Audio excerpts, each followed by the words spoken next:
I'm very, very happy to announce this next speaker because our whole family really enjoys her teachings.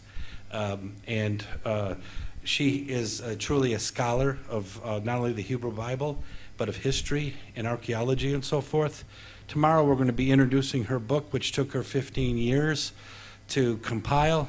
And all I can tell you, these are just the uncorrected galleys that she had to look at, but it's a spectacular volume of information that took her 15 years to write. And it is truly a great book and a great effort. And I'm going to mention this a few times. When the book comes out, we're all going to get on Amazon and write reviews. And if she gets 60 reviews in one day, this book could go viral, and it needs to, because it tells the truth about a lot of things, about this beautiful land of Israel and the Torah and the theology. Anyways, today she's going to kind of a handshake with the movie last night. And she's going to be talking about the historical and archaeological evidence for the Exodus. So could we please welcome Jodelle Onstad? Thank you. All right. First of all, do I have some? All right, I'm good. My study with the historical Exodus began as a personal quest. I was wanting to learn more about the history of ancient Israel as far as understanding my faith and where it led. Well, as I began to study, and I always leaned towards the predominant scholars of their field, those that had the most credentials. And I saw overwhelmingly this deconstruction of the text, and where, as you saw last night with Israel Finkelstein, where it's not valid. But then as I kept studying, and I would read other scholars, even those that supported the scriptural text, I noticed something very similar amongst all of them. And that is, it doesn't matter if the scholar is Christian, if he is Jewish or atheist, every single one will cherry pick the text that they see supporting the Exodus, and they will dismiss those that they see irrelevant or don't fit in their particular theory. So as I worked through the text, I started wondering, what happens if we try to account for all the evidence that is given in Exodus, and not just Exodus, but other later in Scripture where they actually refer to the Exodus? What happens if we try to account for every bit of evidence? Where would that lead us? So what I'm going to share with you tonight is going to be, or this afternoon, is basically the kind of the results of those 10 years of study. Now, a lot of you guys have asked me, was the movie accurate? Was the movie accurate? And you know, I really appreciated that movie because it was a kind of you decide. They presented the evidence. I will say I vehemently disagree with Roll in the lowering, the shifting of like 250 years down. As you will see, hopefully this afternoon, that is not necessary. So what we're going to look at is the actual evidence. And we are going to build this upon a very strong scriptural foundation because, you know, if we don't have the scriptural text, I mean, where do we learn about the Exodus? It's from the Hebrew text. So if we don't have the Hebrew text, we don't base a reconstruction of the Exodus on the Hebrew text, we're really kind of barking up the wrong tree.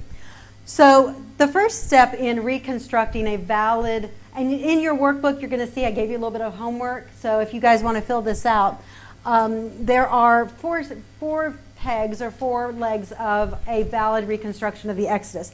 The first is going to be chronology.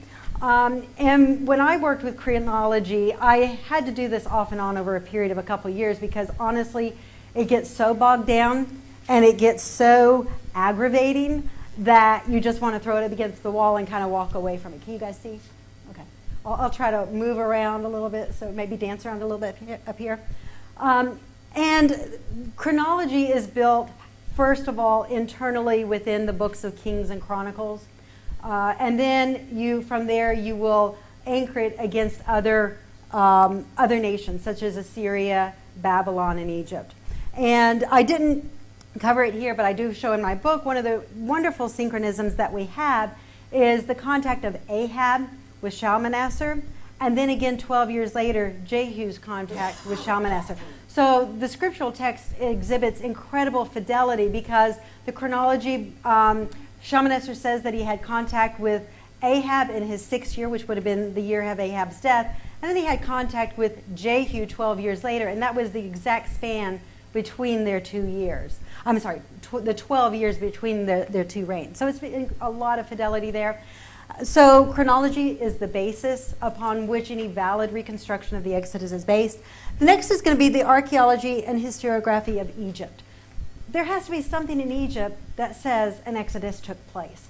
One of the reasons that the Ramesses Exodus has come under such fierce fire from academics is simply because there is no archaeological evidence, no mass migration of people, no destruction of mortuary tombs, nothing, no storms, nothing that we would expect to find if the Exodus were a valid story and occurred during the reign of Ramses. The next is going to be the archaeology and historiography of Canaan. You know, the movie last night touched on this. During the Ramessid era, there is not one shred of evidence for any destruction in the 12th or 13th century in a massive way within the land of Canaan. We do find destruction in the Judean highlands, but nothing that would be massive as is told within the books of Joshua and Judges. And then, of course, the last peg is going to be Scripture, and that is really the basis of their underpinning of the entire approach to the Exodus. Now, just a quick overview of some theories, and I've been very, very generous with this. This is just a very rough overview. You know, before the 1920s, the predominant view amongst everyone was pretty much that the Exodus occurred around 1460, 1444, somewhere around in there. But then enter William Foxwell Albright, who started excavating in the Holy Land.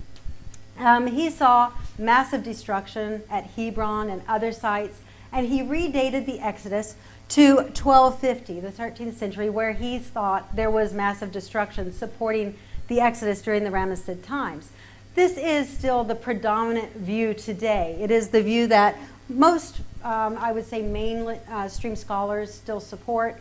But then you have, like we saw last night on the movie, your more theologically minded scholars like Bryant Wood, John Bimson, and Bimson's doctoral thesis supported 1460 for the date of the Exodus.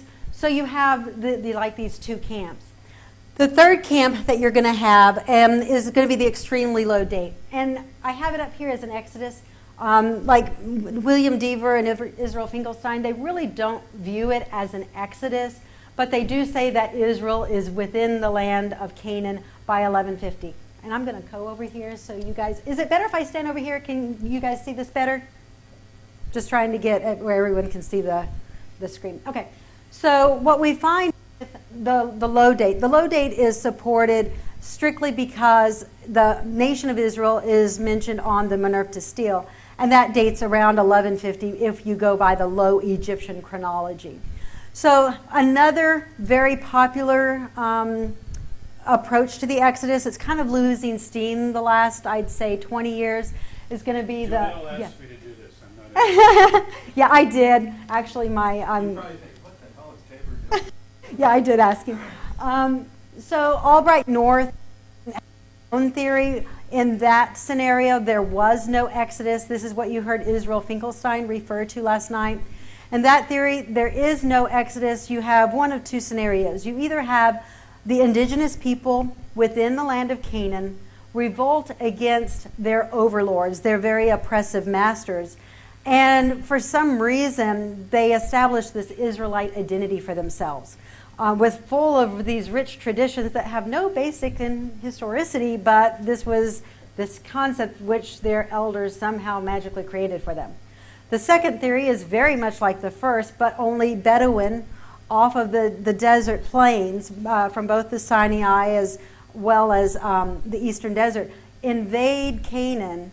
And once they have invaded Canaan and usurped the traditional Canaanite authority, they again establish this Israelite folklore and tradition and this idea of slavery. So again, very similar condition or parameters, but a little bit different scenario.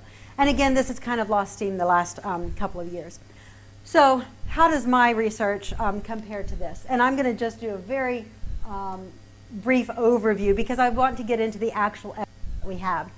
So, and this I do cover much more broadly in my book, and I show how this works. So the chronology of the monarchy runs from 587 BCE with the destruction of the first temple all the way back to the coronation of King Saul in 1051. So in Scripture, the reign of King Saul is not mentioned. Part of my method that I use in reconstructing the Exodus is the use of Israel's Jubilee years. And believe it or not, we actually do have quite a bit of scriptural evidence that Israel actually observed the Jubilees off and on throughout their history. You can remember in Jeremiah's day the call for the elders to observe the release year, to release their Hebrew slaves. And the context there is almost as though Israel was familiar with it, familiar enough with it, that they understood the importance of releasing their slaves, and they had kind of fallen away from it only very recently in their history.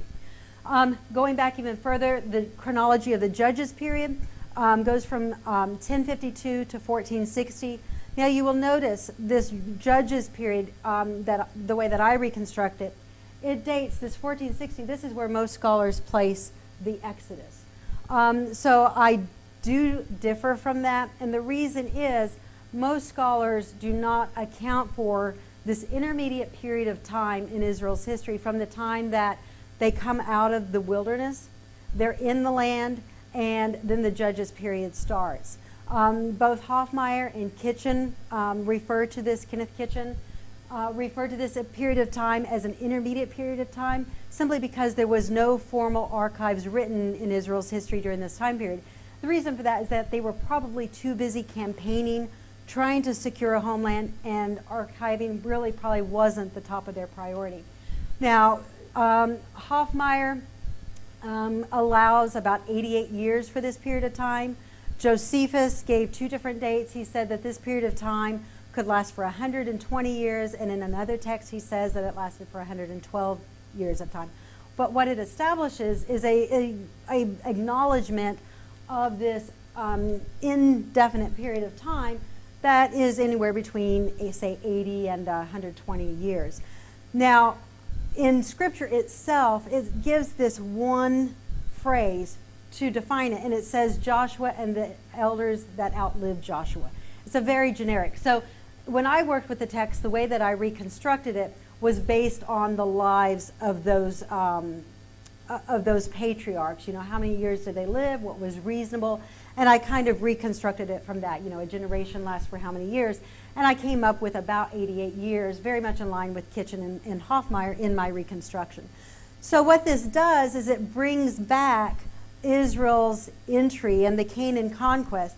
It brings back this date to 1508 for being the date of the Canaan conquest. And this is very much in line. It's about within 50 years of the dates that Kathleen Kenyon proposed. But you also have different chronological networks that you can use. So 1500 is actually one date that scholars accept, and one dating system that they accept. So I do use the lower 1500 date for the ingress into Canaan. Now, if we account for the wilderness exile, that takes us back 40 years because Israel wandered in the wilderness for 40 years.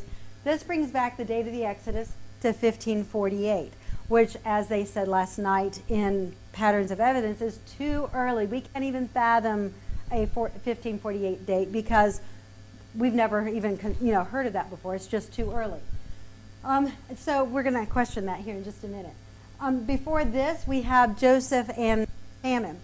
Now, you'll notice that I have two different dates for Joseph, and hopefully Yaakov can enlighten us on this a little bit more, but the reason I have two different dates is the difference between the Masoretic text, the Samaritan Pentateuch, as well as the Septuagint. Exodus 12:40 in the Masoretic text states that Israel dwelt in the land of Egypt for 430 years. In fact, it says from the day they entered the land of Canaan till the day they exited Canaan was 430 years. And that may be, but it is contradicted by both the Septuagint and the Samaritan Pentateuch, who date that it was 430 years from the day Abraham entered Canaan until the day that Israel exited Egypt. In fact, Josephus tells us Israel was 250 years in Canaan with the patriarchs and 250 years in Egypt during the time of oppression. Archaeologically, there is evidence to support both theories. Now, if you're going to accept Rawls' equation of the Semitic Joseph that you saw last night, the statue with Joseph, you would probably stick more with this lower date in that dating system. But both are currently, until further research is done or there's more work with it. I am working on this with another book that I'm doing. I haven't quite worked through all the variables yet, but at this point, both dates are still in the play. So, 1548, that's really early, right? No scholar has ever thought of a very early 1548 date. Not exactly. Before our modern era, 1548 was the date accepted by most ancient scholars, Christian church fathers, as well as Josephus and other ancient authors. Most scholars anciently accepted a king called Ahmose as the pharaoh of the Exodus. Even though Pi Ramses is in the text, they didn't consider that a factor. They really went by the works that we'll see in just a moment of Manetho. And they equated Israel with a group of people whom Manetho calls the Hyksos. Now, the Hyksos were foreign invaders that came to rule over the land of Egypt. And it is later termed the Hyksos expulsion, where this people grows mighty and strong, and the Egyptians eventually want them out of their land, and they chase them out of their land. But for our purposes now, every church father and ancient author for about 1,000 years accepted what we would date today at between about 1570 and 1550 for this very early Exodus date. The only one that doesn't go with the crowd is Eusebius, and he is later criticized by other ancient authors by having very shoddy scholarship. So at least that is the criticism. So if this is a valid reconstruction scenario, if this is what the scriptural text supports, what extra biblical evidence is there to support this? Well, we have to begin with the Asiatics. The Egyptians called them Amu. And what we find is shortly after, or during the period of famine where Joseph would have risen as vizier over Egypt, there's this massive influx from Canaan into Egypt, the delta region of Egypt. In fact, within the land of Canaan, almost every site shows abandonment, meaning that there was some reason why these people could not sustain life, agriculture, and families within the land of Canaan, so that forced migration into Egypt. And of course, Scripture tells us the reason for that would have been this massive famine in Egypt, whereby Jacob could not even have fed his family. So, but he wasn't alone. He came with others. Now, the Egyptian Amu, or Asiatics, really included anyone that came from the land of Canaan. They could have been Hurrians, they could have been Assyrians, they could have been Hebrews. The Egyptians would not have made any distinction among these groups because where did they come from? They came from Canaan. So about after several generations, we find that the Amu indeed multiplied. They became a very large group of people, and they really got tired of doing things, walking like an Egyptian, and they wanted to walk like a Canaanite. So what did they do?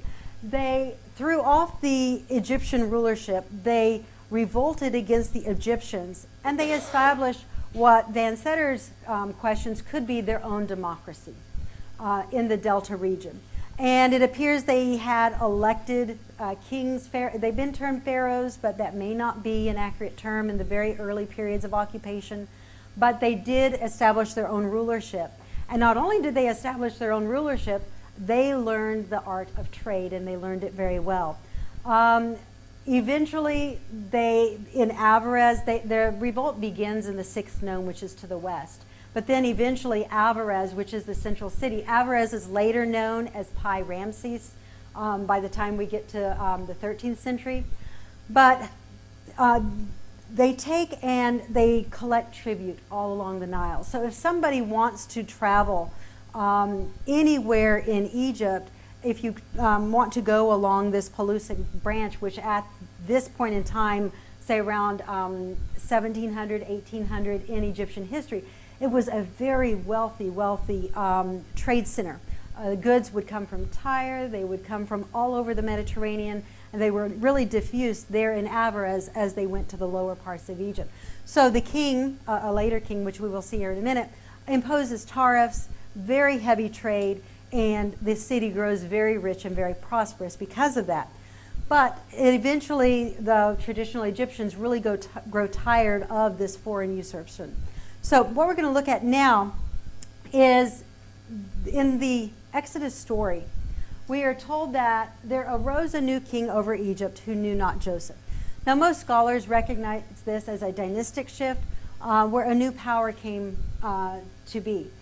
Now, in Egyptian history, it is unheard of that a king would not know who Joseph was. And the reason is this, is that there was really one thing Egypt prized more than anything else, and that was really its history.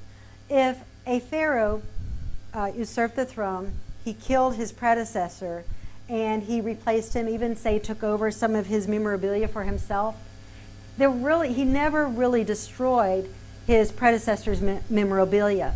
He saw it as his divine right, his divine obligation to keep the pharaonic monument, to keep and preserve that memory alive. Perhaps it was because they believed in karma, knowing that if his predecessor's memory could be erased, his could be as well. But throughout Egyptian history, they really had this tradition of preserving history, except for when these Asiatics invaded the Delta region, established their own government, and we find that they were very clumsy with Egyptian history, and that they used Egyptian history often in very wrong ways, ways that were very untraditional, and ways that were not always accurate. So now we come to Manetho.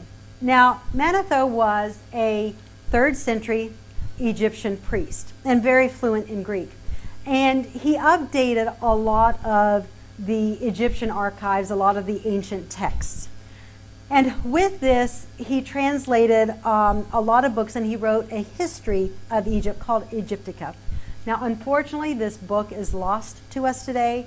It is only preserved in fragments in Josephus and other ancient writers. But every ancient writer considered it a very credible source. They quote from him extensively. But what I'm going to, you have this entire text in your workbook. I'm going to only bring out the highlights, which I've highlighted up here. In this story of the Asiatics overrunning the Delta and usurping authority from your native Egyptians, Manetho relates. It says that this new people treated all the natives with cruel hostility, massacring some and leading into slavery the wives and children of others. It talks about how this king Salitis eventually established a dynasty in the Delta. And then it tells us that he erected Pyramses, that he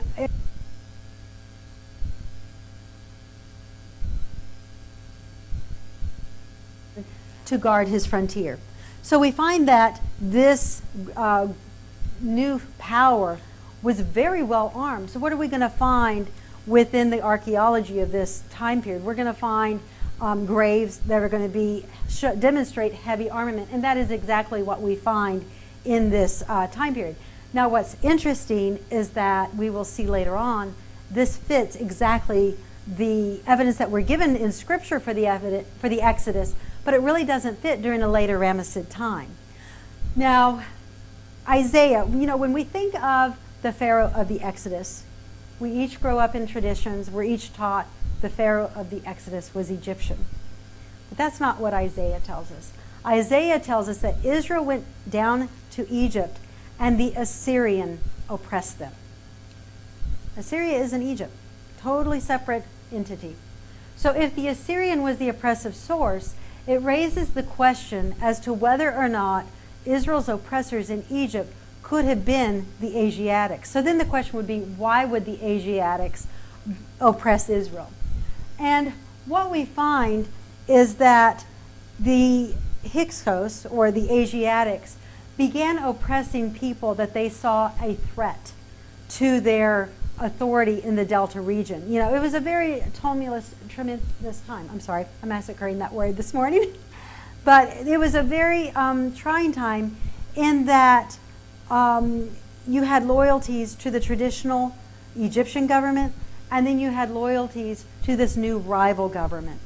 Now, Manetho also tells us something else about Israel that Josephus quotes. He claims that after the Hyksos were expelled from Egypt, that they went to Israel and they founded a temple in Jerusalem. From an Egyptian perspective, this is wholly accurate.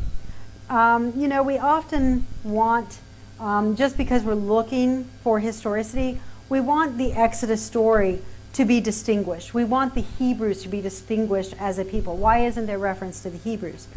And we really don't find that.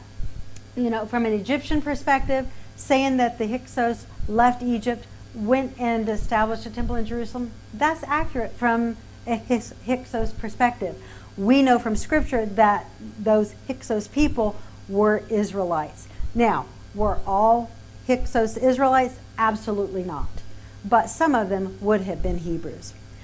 Now, before we go further, you need to understand just a little bit of the layout of the land. Egypt had this idea of the nation of two lands, Lower Egypt in the Delta and Upper Egypt here in the north. And it's really a kind of almost opposite of what you would think, because here in the United States, you know, lower is kind of, you know, the south, but it's the opposite once you go past that equator line. So here in the lower Egypt, right around here is Avarez. This is where the Asiatics would have established their own kingdom. Now, when they established their own kingdom, they overthrew the traditional 12th dynasty. It eventually became the 13th dynasty, and they had to retreat all the way down here to Thebes. So your traditional, you heard them talking about the Middle Kingdom, Egypt, last night, and you heard them talk about the 12th dynasty. Well, all of those pharaohs, because they had their authority in the Delta, you know, at the beginning, before the Hyksos came to power, they had this whole territory. They lost this territory, and they eventually lost all the way down to Abydos and Thebes, was really kind of about the extent of their kingdom after this usurpation. And in Egyptology, this period is called the Second Intermediate Period. Now, the word intermediate, again, means an undefined period of time. There is massive scholarly debate on whether this period lasted 200 years, 250 years, and you really have arguments both ways as to exactly how long this period lasted. And we really can't say 100% one way or the other.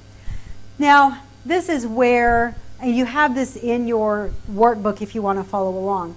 We're going to outline this, and then you're going to see how this forms the backdrop to the historical Exodus.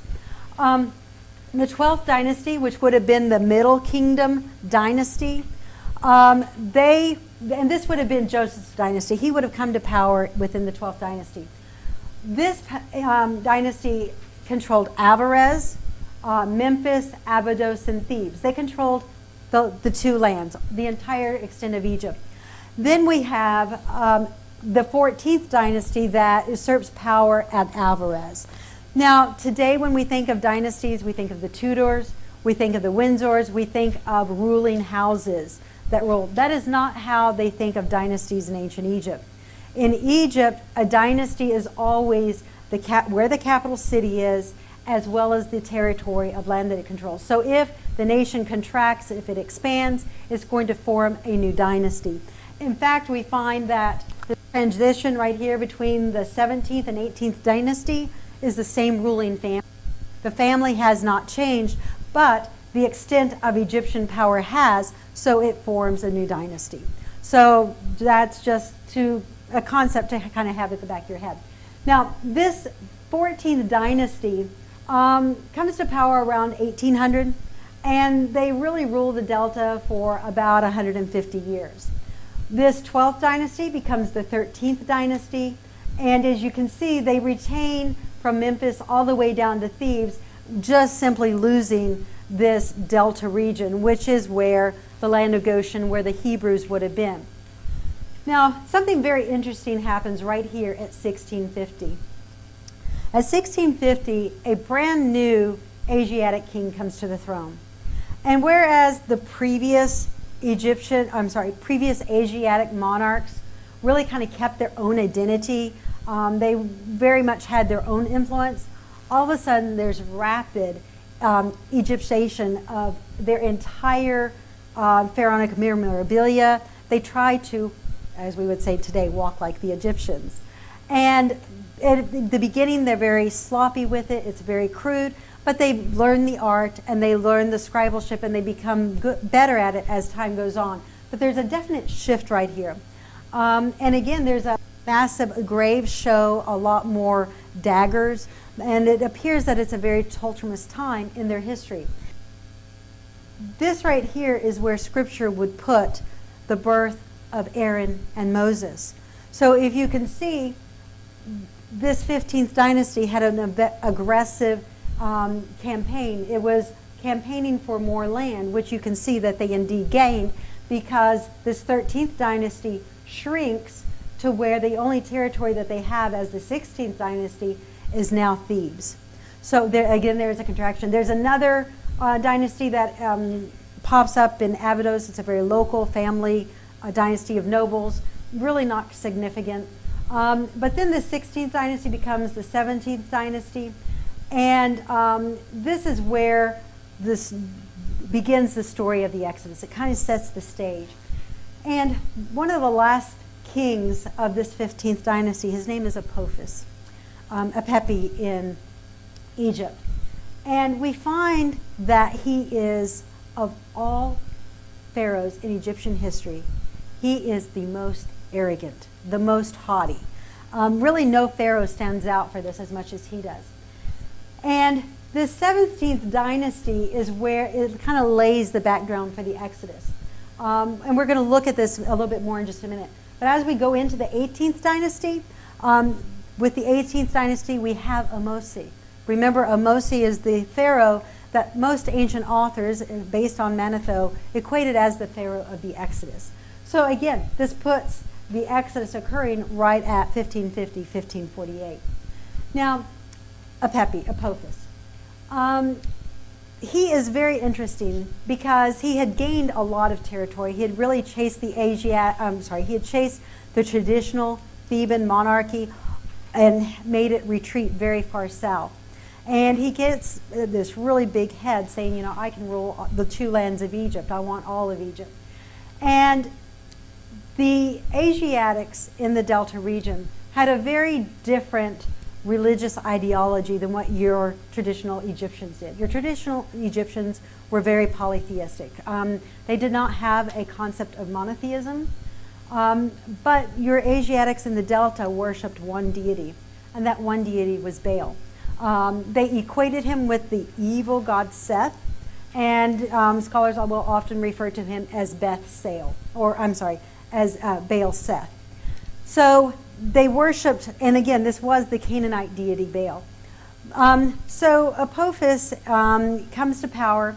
He's very arrogant, and he wants more of Egypt. So he sends this inflammatory letter and remember, Avarez is way up here in the north.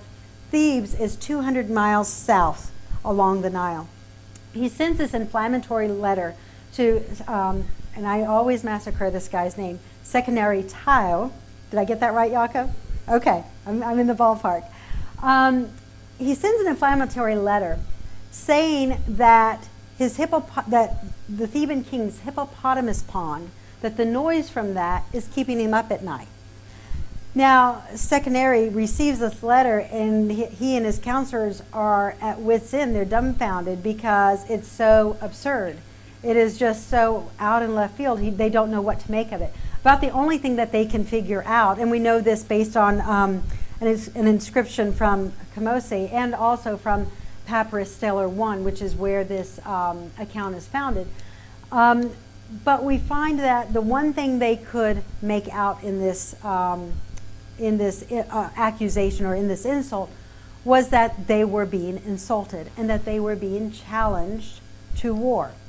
We don't really know what happened. Unfortunately, the end of this papyrus is badly damaged, but we do have Sekhnare's corpse, and it shows that he was killed with an axe to the forehead.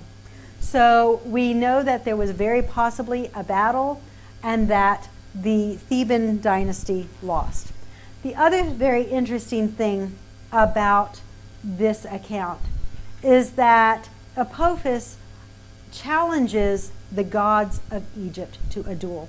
Do you remember last night with James Hoffmeyer saying that, this whole entire thing of the Exodus is really a contest between the gods? That's one of the ideologies that you find within the Exodus story. At no other time in Egyptian history do we find there being a contest among the gods. Egypt didn't really have rival gods per se. They were just all different cults, and you had different cults in different locations, and you just simply honored the gods at different locations. But Apophis does something different. He challenges the gods to a duel, and he says, we shall see which god is with him as protector. And, we can see in this particular scenario, Sekhnare loses this battle, so it would appear that Seth Baal is the god that appears to come up on top until we proceed further to the Exodus. Now, when we go further, remember what the Exodus tells us, about what the book of Exodus tells us about Pharaoh. He says that he is very arrogant and that he has been raised up so that Jehovah could show in him his power. And he says, I know you will not let Israel go. He says, I know it doesn't matter what happens, you will not let Israel go. But if we understand the historical background to this, we can understand better why Pharaoh would not let Israel go. The very last king of the 17th dynasty, this would have been Sekhnare's son, Kamose. He tells this story of the Asiatics taking over the delta, charging this tribute, and he feels that the land will end up weeping if he allows them to stay. He feels that now has come the time that it is time to chase the Asiatics out of the land of Israel. They've borne the plague of these foreigners in the land long enough. It's time to get them out of there and restore the two kingdoms. Now, his counselors are not too thrilled about this prospect. It appears that they've already lost a war. They're not really that keen on losing another one. In fact, but one thing that they say is very interesting. They say that their cattle pasturing in the delta are unmolested. Now remember, this delta region would have been the realm of Apophis, and Apophis made use of any forms of income that he could. He had very large taxes. He used corvée labor. So he really didn't miss an opportunity to earn revenue. But we find that for some reason, the Kamosi's nobles could pasture their cattle in the delta region without fear of them being molested, and they could receive the income from that cattle. And it's very possible that the story of Joseph kind of fits into this, and this is what Scripture says. When Joseph brings his family to Egypt, Pharaoh tells him to make his brothers rulers over his cattle. So it could be that the Hebrews become the official shepherds of the crown, perhaps for a number of years, and that is why we see Kamose, his nobles, could pasture their cattle in the delta region and not be molested by the Asiatics. It would also answer another question. Why would the Hebrews be targeted? If the Hebrews retained friendly relations, if they had an alliance with the Theban government that had retreated, it would make them very much a target for the Asiatics who wanted to squelch any sort of opposition to their power and to their expanding kingdom. Now, as we come down to the actual Exodus, these are the pharaohs that we find playing a part. So we say, who is the pharaoh of the Exodus? There's really not one. There are three different pharaohs. And you say, well, I don't see that in the text. Where do you get that from? We're going to see in a minute that Exodus 12 and Exodus 14 have a passage that is often criticized by atheists, by people who, study the text and they say this is a contradiction, but it is not a contradiction when you understand that there's more than one Pharaoh. What we find, just kind of very mysteriously, right here at this 1550, 1548 mark, Kamosi and Apophis die within about a month of each other, unexplainedly. So unexplainedly that Ahmose is about the age of 10 or 13 when he comes to the throne. And again, Kamosi would have been Ahmose's older brother. And we know that Kamosi had begun his campaign on Avarez. He had, shortly before the Exodus, he had come up the Nile. He had attacked Heliopolis, had fallen to him. He had attacked Seal, and he had surrounded Avarez. So when Yehovah says, I know for certainty he will not let the Hebrews go, the reality behind that is that Apophis could not afford to let the Hebrews go because they needed their conscripted military forces to help fight Kamosi's threatening campaign on Avarez. So, again, I alluded to the schizophrenic Pharaoh. This Pharaoh, in Exodus 12, we have the story where the firstborn dies, and Pharaoh says, get out of Egypt. In fact, it says that the people of Egypt are incumbent upon the Hebrews to leave and leave quickly. They give them gold, possessions, and they say, just get out of our land. They want them gone. But then all of a sudden in Exodus 14, it's told to Pharaoh that the Hebrews left. Well, Pharaoh just sent them out. Does he not remember? This makes no sense in a Ramessid time where, first of all, we have no evidence of any group of people, massive migration out of Egypt during the Ramessid time. But also, it makes no sense for a Pharaoh not to remember that he told them to go. And again, there's no evidence that Ramses ever died in the Red Sea.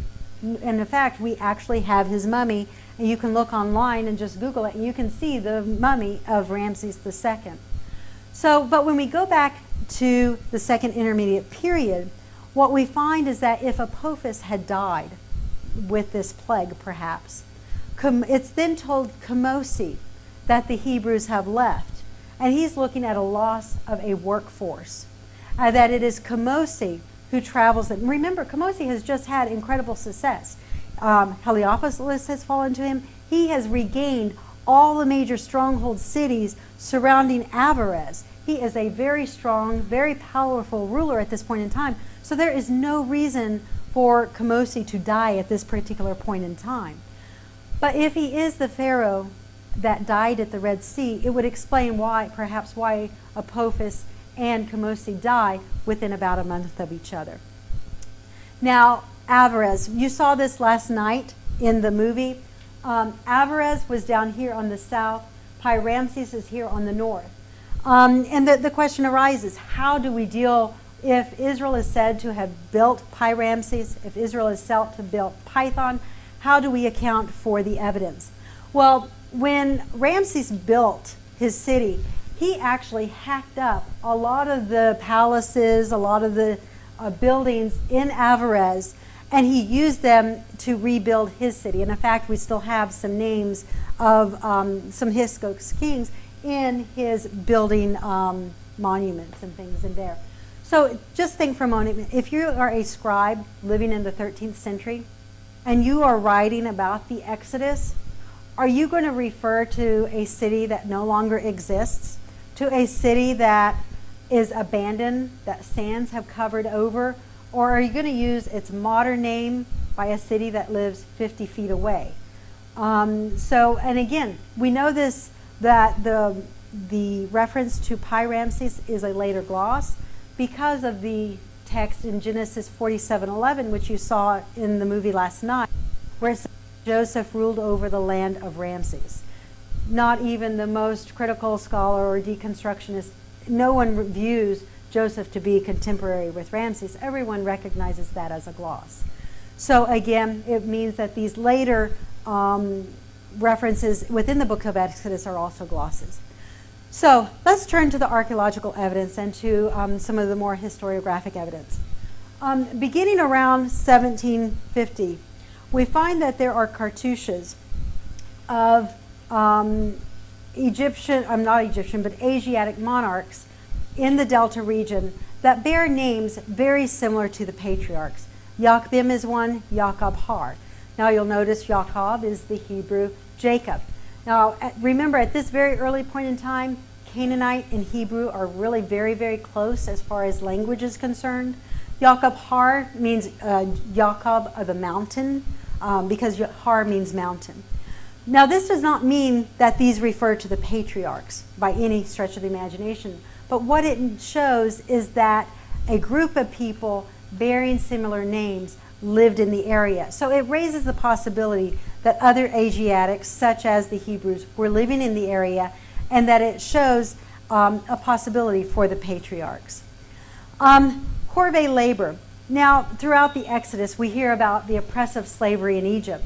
And most of us think of this as plantation slavery, where you are owned by a master, you have no wealth, no possessions, you have to work from day to night, and you have no material goods.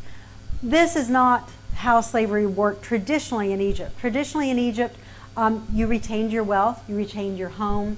You simply were required to work 6 months out of the year for Pharaoh in the Corvée workforce. The only people who could get out of that is if you could pay a very high tax to Pharaoh, then your tax was substituted instead of your work. So in Egypt, everything circled around the inundation, which was the flooding of the Nile that flooded the fertile lands, and that was what enabled the crops. So while these crops were germinating, and before the harvest, you would work in the corvée. Now, there is some evidence that during the Hyksos period, that the corvée grew very, not just cumbersome, but they grew very oppressive. And this right here is Tel El Yuhida. It means Mound of the Jew. And this is what Petrie is the one who excavated this. And he stated that it was a Hyksos work camp. The walls of this structure are 70 feet tall, and the walls are also about 50 feet in depth. As you can see, there's one very well protected entrance in and one way out. Petrie estimated that it could house 40,000 workmen. So why would the Hyksos have an interest in putting workmen at a place way out in the middle of nowhere? What profit would they have had in this? And what we discover is that they produced what is called Tel El Yuhida ware, this very iconic pottery that was mass produced and sold throughout the Levant. And soil samples from this pottery demonstrate that it was indeed manufactured at Tel El Yuhida. So it's very possible that the Hebrews, from the biblical account, were used in workforces such as this to produce pottery. So this may be one evidence. Now, this is not the only structures such as Tel El Yuhida are found at other places in Egypt as well as Canaan. We also find this pottery in Shechem. So it shows that the Tel El Yuhida had ties to Shechem. Now, infanticide. This is another thing that is told to us within the story of the Exodus, that the Hebrews, when they bore their babies, that Pharaoh said they had to be cast into the Nile River. Now, in the movie last night, they referred to some of that. What he gave you was the statistics and the reports strictly from Alvarez. What I am showing you, this site here comes from Tel El Mikusta. And this site shows the exact same thing. At about 1650 BCE, this site has a disproportionate amount of infant burials. All the infants are about between the ages of about 3 months and about 18 months. John Holliday, who is the lead excavator at the site, has written that we will find adult burials. We will find adult burials, but to this day, the only thing that they have really found are just these massive infant burials at this site. So that's perhaps archaeologically one evidence of the Exodus at this particular point in time. Now, Ippawar, who we also read last night. And I will say that the one gripe that I had about the patterns of Exodus was their treatment of this document. In that they want this, is called Admonitions of Ippur. And they want it to sound as though it is a reference to the Exodus, and it really is not. The context of the document, I'm going to get some water here, is not of plagues, but of civil war. The document was written in order to admonish the king to not let Egypt fall into a state of chaos as it had been during the second intermediate period. The reference to blood and the Nile filling with blood that they spoke on the movie last night, the real context of that is that the Nile is full of blood because they're killing each other. And it talks about brother slaying brother, and it talks about this whole revolution. So their treatment of this document was really, I would say, more, making it very fantastic. It was not to that extent. And that is why Miriam Leichting dismisses that account. And this right here is her translation of the text. Now, it does show a lot of similarities, though, with the beginning of the Exodus account, where we have this reversal of fortune. You know, Israel came to Egypt with a lot of wealth from Canaan. Then remember, Joseph sent his family a lot of wealth. They would have been foreigners, but they would have been very aristocratic foreigners within the land of Egypt. But we find that there is this reversal of fortune where all of a sudden these well-to-do people are actually now the servants themselves. And this is what Ipuwer tells us. And I really, in my book, because I do discuss this extensively in my book, I refer to this as a people's revolution, where the people are not so much concerned about the future. All that they can see, much similar to the Bolshevik Revolution or even the French Revolution, is this getting rid of the authority, getting rid of the powers that be, even if it's to your own detriment. Because Ipuwer does tell us that the granaries have been emptied. Everybody came and got for himself. So in other words, there's no management of the grain that sustained Egypt. You know, if the Nile did not flood that year, you would literally starve. Your citizens would starve. So you had to have this very strong centralized management of your grains and of your resources within the land of Egypt. But at this point in time, Ipuwer tells us that the people made a run on the granaries. They killed all of those that managed the granaries, and that every man took for himself, so that there was later starvation. But the points that coincide with the time of Moses' birth are in this reversal of fortune. Let's just read through some of these real quick. It says, "Lo, the citizens are put to the grindstones. Wearers of fine linen are beaten with sticks. Lo, tin builders have become field laborers. Those who were in the God's barn are now yoked to it." So again, it's this idea of reversal of fortune. Continuing on, "The nobles are expelled from the royal mansions, princes in the workhouses. See, those who owned robes are in rags. See, the mighty of the land are not reported to. The affairs of the people have gone to ruin." So again, it's this idea of this reversal of fortune. Now, this reversal of fortune would not have only affected the Hebrews. It probably would have affected some of your traditional Egyptians or anyone who had any sort of loyalty to the traditional Egyptian monarchy or who was seen as a threat. And the most interesting one of all that I found says, "Lo, the children of nobles are dashed against the walls. Infants are put on high ground. Lo, women are barren, none conceive." Isn't this the story of the Exodus? The infants are basically put to death. Women don't want to have children because they know if they have children, it will only be for death. So that is a very much, now again, this document would have predated the Exodus by at least 80 years or more. So this is, again, that transitional time in Egyptian history.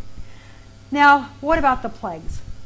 For those of you who have seen Simca's Exodus Decoded, it's a very interesting treatment of the Exodus. I do differ with him a little bit in that I only see the Amosi stele referring to maybe about the last 3 plagues. I don't really see all of the plagues being attributed to it.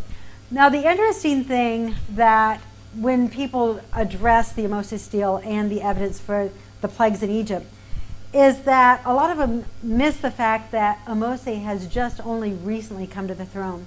In fact, he talks about gilding an image and the opening of the mouth of Re. Now, anytime that you opened the mouth of Re and you gilded an image, it was the king was becoming one. He was becoming one with the gods, and he was ascending the throne. So this indicates that Kamose had only just died very unexpectedly and a very short time before he erected this stele. So now what does this stele say?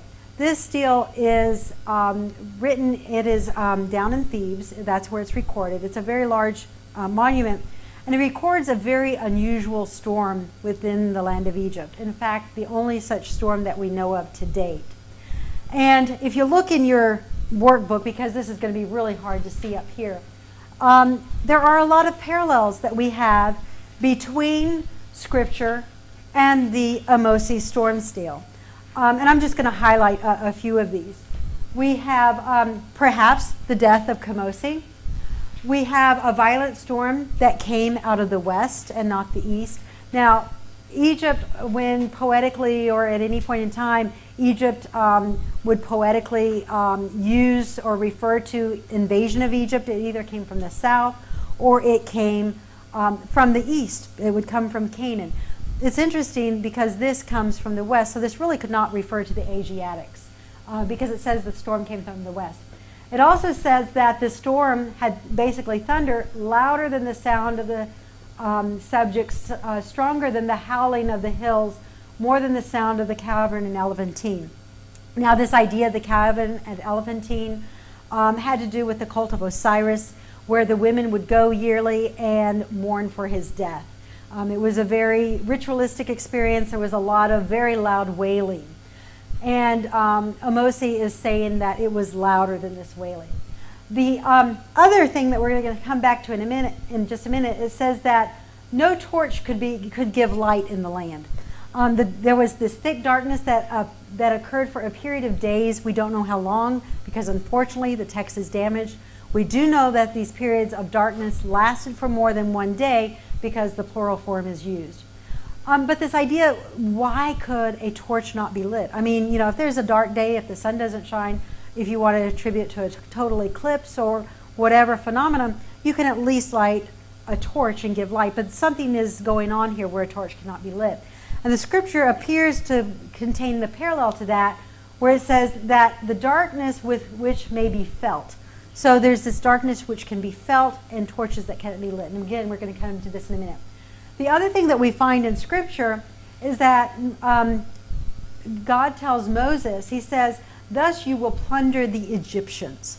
The idea there is that the Hebrews are to request treasures, gold, goods, precious stones, as payment for their service for all the years of service that they've given to Egypt and haven't received payment for, that they would walk out of Egypt with great wealth. The precedent is set for this in Genesis 15, around verse 13, where Yahweh tells Moses, you will leave Egypt with great substance. But Ahmose tells a very similar tale. He says that the dismantling of tombs and the hacking up of mortuary tombs in those facilities. So what did mortuary tombs contain? They contained grave goods. And what were grave goods? Grave goods were the items you gave to your beloved to take into the afterworld. These were household treasures. These were very expensive. You had gold and silver. You had garments. You had jewelry. All of these were things you gave to your beloved for the next world. And we find that many of these items were plundered towards the end of the Second Intermediate Period. And again, Ahmose gives us the same account. There's also this idea in Egypt, when any time something just incredible happened that was so horrible to even be conceptualized, they always referred to it as never had the like been done. And it's very interesting that the Hebrew contains a very Hebraized ideology of the same statement where it says, there was none like it in all the land of Egypt since it became a nation. So if you look, you can see where it's a very parallel concept. And the last thing that we see is Moses says that this storm is greater, it's like the greatest storm of all, a storm of the great God, stronger than all the gods. So again, we see this idea of the contest between the gods. Again, in Exodus, we are told that this is God's judgment on Egypt. So Moses does retain some of that concept within his stele. So what would have caused this, this last plague? And again, perhaps just the last 3 plagues. And it is very possible that it would have been the eruption of Thera. We know geologists have dated this eruption within 95% accuracy to between 1625 and 1600. So right there, and it's very much, the Exodus is at 1548. So we're talking within about 50 years difference there that we're talking about. We know that ash from Thera extends all the way into the Delta region. Archaeologists have excavated, and they have found ash in the Sinai Peninsula at the end of the Second Intermediate Period. And in fact, they actually found lava at Avarez. So this could have been what caused the 3 days of darkness. Now, we read the text and we say, oh, there were 3 days of darkness. In chronology, in Hebrew, anytime you had anything over 1, say like if it was 1.1, you would round it up to 2. 2.1, you'd round it up to 3. They really didn't use the halfway point the way that we do modernly. So it's very possible that the days of darkness may have lasted 2.5 days or 2 plus a partial day. It may not have been an actual 3 full days, but it would have been at least 2 full days. But this darkness could have come perhaps from this volcanic eruption. There's another very good book by Ian Wilson called The Exodus Evidence. And he goes through and he explains how the projection of the ash into the atmosphere would have caused several days of darkness. Now, is this the only evidence that we have? No, it is not. Around the same time, we find that Minoan frescoes begin popping up in Avarez and along the Syrian coast.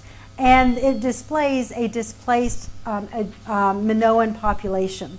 That these would have been people, sculptures from Crete, artists that would have been displaced, and now all of a sudden they're working in very public places within the Egyptian delta and along the Syrian coast. And again, they would have been displaced because of the effects of Thera's eruption. So that is another evidence that perhaps supports this whole scenario. So Moses is not the only one to refer to this storm. 70 years later, after what would have been the plagues in Egypt, Hatshepsut refers to rain-swept roads. She remembers the Asiatics in the Delta, how they destroyed the mortuary tombs. And she claims that she is restoring all. She is doing the divine Pharaoh thing of, restoring everything to the proper order, subjugating chaos, and putting the realm back in order with the gods. But there's this idea of Avarez and the Asiatics and the storm, again, that had plagued the land. So we see a continuity. We see this idea at least within Egyptian pharaonic memorabilia. Again, on the patterns of evidence, we saw the epidemic.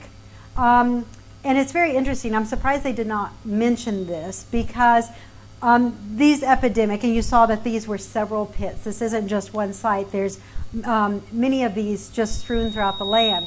And what's fascinating with this is that they are not buried with grave goods. This was detrimental for their journey into the afterlife. If you didn't have things to sustain you into the afterlife, that was it for you. So they see this as an epidemic that hit Avarez. It is currently dated to 1710, which of course would be almost 200 years earlier than the Exodus. But there's a heated academic debate on whether that 1710 date is correct or not. And part of that is because of the moist regions within the Delta region cause the loss of context of stratum. So there are those scholars that argue that it should be dated much later. Now, Manetho also tells us that an incredible plague hit Avarez about this time. And he refers to it as the Asiatic plague. And he says that I think it was over half the city died in the plague. He also tells us that after the plague, the city was whitewashed in an effort to, the priest whitewashed the city in an effort to cleanse the city. Manfred Vitek upholds the same scenario, and in his excavation reports, he states that the city was indeed whitewashed. So Avarez would have continued after Israel's exodus until about 20 years later, when Ahmose grew strong enough and old enough to actually chase the remaining Asiatics out of the Delta region. But this is, again, more evidence for the exodus. There is nothing in Ramesside times that demonstrates a massive plague, or at any other later time in Egyptian history. Now, the Rhine Mathematical Papyrus is a document that is basically an instruction on Egyptian geometry, and it actually has some very good ideas mathematically that are relevant today. Not that I would know, because mathematics is certainly not my forte. But on the back of this, a scribe used the document very hastily to jot down an ongoing campaign. And most scholars, I mean, you do have scholars that say this should be dated to Apophis. Some say it should be dated to Kamose. Some will even say that it should be dated to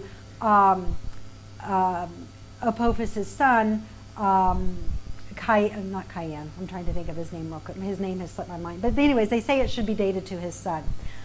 Most scholars are pretty, I would say about 70% of them, recognize this unnamed pharaoh as being Apophis' 11th year. And what we find out is that in Apophis' 11th year, that Heliopolis has fallen, that Kamose is coming up the Nile, he is attacking, and he is restoring his realm to its former glory. And then we come down to where it says on the first of Aket, this would have been August, he of the south, this would have been Kamose, strikes against Seal, which is Tajaro, on the 25th day. It was heard that the city was taken. This would have been about 10 months before the Exodus. One thing that God tells Moses about Israel leaving Egypt, he says, I'm not going to take them by the way of the Philistine, even though that's close to you. I'm going to take you around the Sinai because it's safe. He says, if you go the way of the Philistines, you're going to see war. This statement loses all context and all credibility during the Ramesside era for one reason. Ramesses had very strong borders along from the Mediterranean, going down the Sinai for as long as what people would normally cross, a normal way to traverse and get into Egypt. There was a fortification system called the Wall of the Ruler, and you had armed forts that were very heavily manned during the time of Ramses. It would have been impossible during Ramses' day to get in or get out. But beyond that, you also had a very strong army within the land of Egypt. So Israel really could have faced war no matter which way they turned during the time of Ramses. This was different at the end of the Second Intermediate Period. The Asiatics had controlled the Sinai. Their power was no more. By the time Kamose we get to this point in time in history, they had really lost the Sinai, and Kamose has now attacked Charo right here, which is one of the forts on this way of the Philistines. So when we read the Exodus and we find out that this city has just fallen a few months before, it makes perfect context that no, Israel could not go this way because Kamose had an army there waiting, and he was coming into Avarez. So it just provides more context. Now, another thing that one of the last pieces of archaeological evidence that we're going to look at is this Tel Mesguda, which is again where we saw the disproportionate amount of infant burials. This site is very interesting in that it demonstrates a pastoral population, shepherds, Pottery is strewn along the ground, but it also demonstrates very uncharacteristically the people who lived there worshipped and served God with unpictured pottery stands or unpictured offering stands. And this was very unusual. In Egypt, most of your offering stands have some sort of cultic emblem on them. Later, during the monarchy years, Gershon Galel has demonstrated that Israel used these unpictured pottery stands for in their worship as well. So we kind of see this same pattern of unpictured worship items. Now there were in one house, there were 2 baboon stands that were found, but that was just in one house. By and large, most everything is unpictured. We also find that this pastoral community that lived there had a patriarchal type society. They did not have a social society. In addition to that, it is also found that they were very wealthy. Archaeologists have found gold earrings, they found precious stones, they found different things that were just kind of left by the wayside as the city people perhaps moved very quickly out. And the last thing that they found at this site was that the site was not destroyed. The people picked up anything and everything that was portable. They carried it with them and they simply left the city. Where we don't know, but everything portable was picked up and moved at this particular point in time. So that, and again, patterns of evidence focused more on Averez, which again shows the exact same scenario, the exact same evidence at Averez as it does, and this would have been termed the biblical Python. Now notice this area right here, this is a branch of the Nile, and in fact this whole entire branch of the Nile from Tel El Nakusta all the way to Tel El Daba, which is Alvarez. All of this area has silted up and it's now desert. But earlier, 2,000, 3,000 years ago, it would have been a very lush and fertile land. So we see that there's a lot of evidence that really coincides with Scripture, not only here at the biblical Python, but also at Alvarez. Now, one of the last things that we see in the Exodus account that I alluded to earlier are these garrison forces of Israel in the land of Egypt. The Exodus account says that when Israel left Egypt, they left Egypt armed. The Hebrew there is Hamashiim. Did I get it right, Yaakov? Hamashiim, okay. Hamashiim, okay. And that means an armed soldier ready for combat. And this is really uncharacteristic in Ramessid times. We really don't find graves where where the people are armed, your men are armed, but we do during the Second Intermediate Period.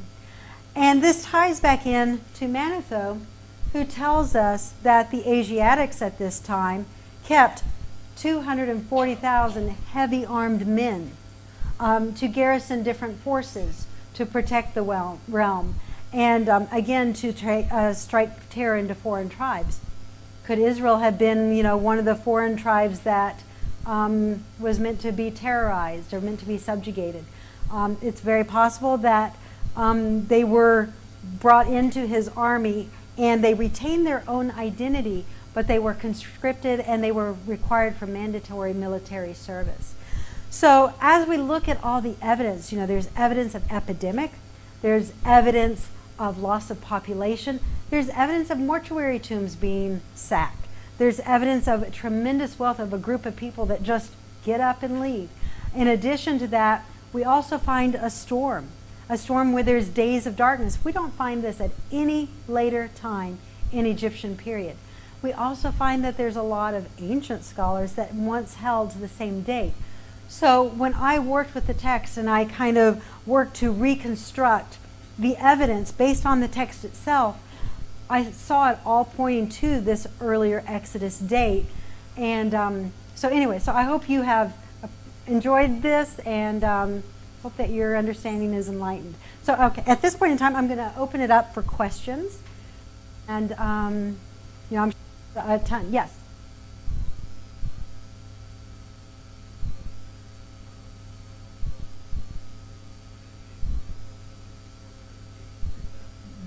Yes, very, very good point.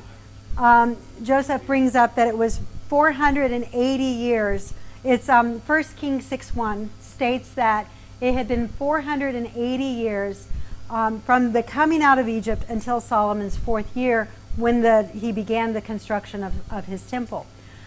The key to that is this idea of coming out of Egypt.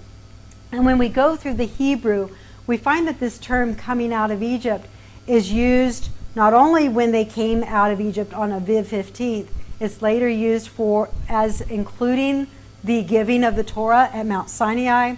It's later used in referring to Miriam's sin, and it's even later used to referring to the battle against Amalek.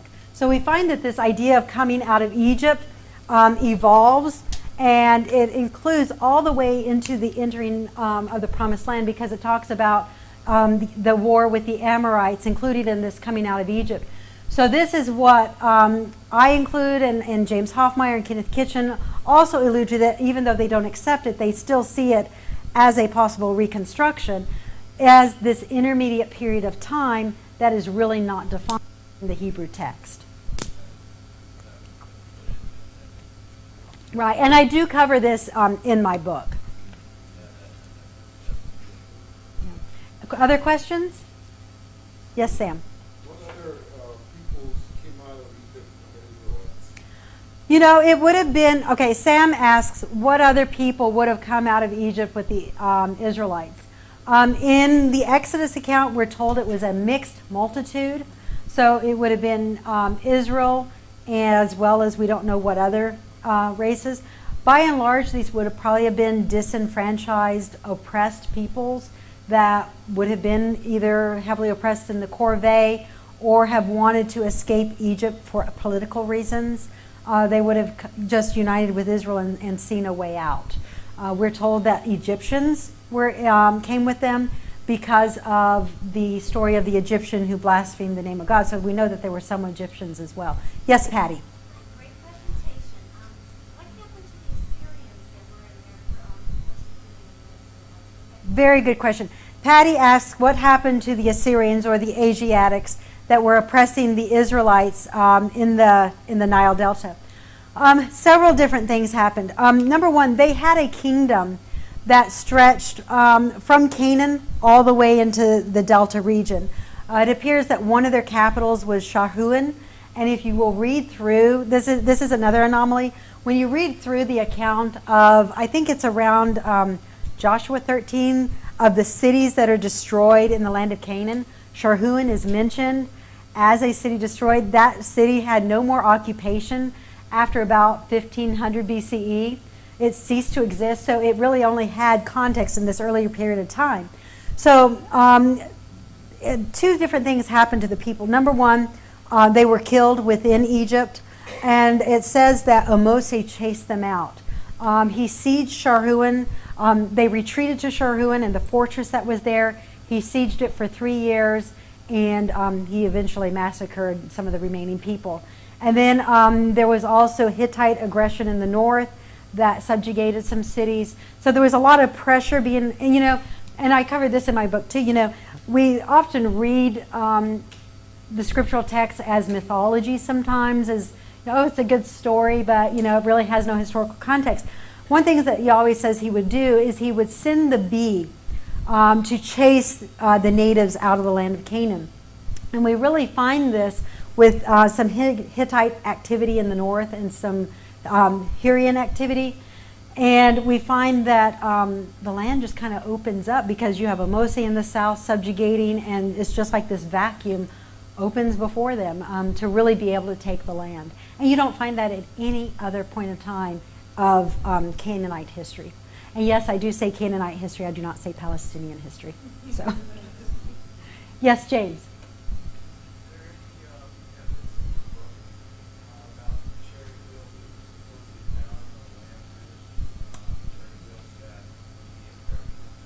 Okay, let me repeat the question. All right, so James asked if there is, or Yaakov asked if there's any evidence of the chariot wheels that have, I think, who is it? Is it the name of the scholar that has excavated or claims that they're there? Wyatt, is it Ron Wyatt?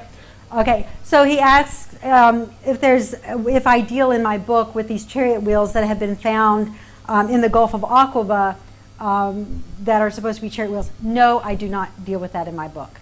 And the reason is because I have not seen a credible archaeological team go in there, excavate it. You know, this water archaeology is something that is new and upcoming. It's a new trend in archaeology, and it's really just kind of now, I think, coming into its own. But that hasn't been done yet. So until it is given some sort of academic treatment by some institution, I probably won't touch it too much. Yes? What's the route? The route that I have, you know, I see different issues both ways. I do kind of go with the non-traditional route simply because it matches the different cities, or I'm sorry, not the different cities, the different places that are mentioned. And you can actually check this out. I don't have this in my notes, but if you want to go to I think it's bible.ca, they have an Exodus route there that is totally scripture, scripture, scripture. And in my opinion, they present a formidable case for their Exodus route. It actually goes down lower, takes the Yam Suf to, what is it, the Migdal and Bel Horizon.